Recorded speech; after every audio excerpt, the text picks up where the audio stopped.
1000కి పైగా పోస్టులు బ్యాక్లాగ్, మళ్ళీ బ్యాక్లాగ్ అని చెప్పేసి గురుకుల నియామకాల్లో గందరగోళం అని చెప్పేసి ఒకటి వార్త వేసింది. అయితే క్లియర్గా ప్రభుత్వం కూడా ఇది దృష్టిలో పెట్టుకోవాలి. మనం మళ్ళీ చెప్తా ఉన్నాం, దీన్ని 100% ప్రభుత్వం దీనిపైన ప్రత్యేక దృష్టి పెట్టాల్సిన అవసరం ఉన్నది.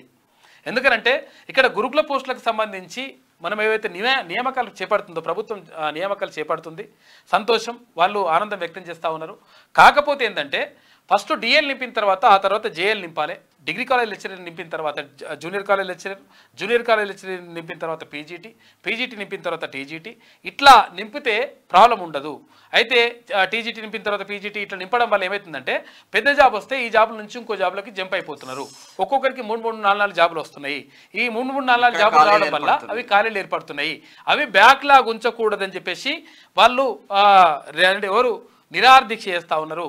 కాబట్టి దీనికి సంబంధించి ప్రత్యేకంగా ఆలోచించాలి. ప్రభుత్వం 100% దీని మీద నిర్ణయం తీసుకోవాలి. ఎందుకంటే గురుకుల అభ్యర్థులు మొత్తం కూడా చాలా ఆందోళన చెందుతూ ఉన్నారు. ఎందుకంటే రాక వచ్చిన నోటిఫికేషన్ వచ్చినాక కూడా గత ప్రభుత్వం నింపలేదు. ఈ ప్రభుత్వం నింపింది, సంతోషం. కాకపోతే ఏంటంటే 9000 పోస్టులు చిల్లర ఉన్నాయి. ఆ 9000 పోస్టులు క్లియర్గా నింపాలని చెప్పేసి గురుకుల అభ్యర్థులు రిక్వెస్ట్ చేస్తూ ఉన్నారు. కాబట్టి ప్రభుత్వం దీన్ని ప్రత్యేకంగా దీనిపైన దృష్టిలో పెట్టుకోవాలని చెప్పేసి వాళ్ళు అందరూ కూడా కోరుతా ఉన్నారు. 100% దీన్ని ప్రభుత్వం దృష్టిలో పెట్టుకొని ఆ విధంగా నిర్ణయం తీసుకుంటే బాగుంటుంది. ఎట్టి పరిస్థితుల్లో బ్యాక్లాగ్ ఉండకుండా చూడాల్సిన బాధ్యత ప్రభుత్వం పైన ఉన్నది. తర్వాత గురుకుల రిక్రూట్మెంట్ బోర్డు పైన కూడా ఉన్నది. కాబట్టి ఈ నిర్ణయం తీసుకోవాలని చెప్పేసి వాళ్ళు కోరుతా ఉన్నారు.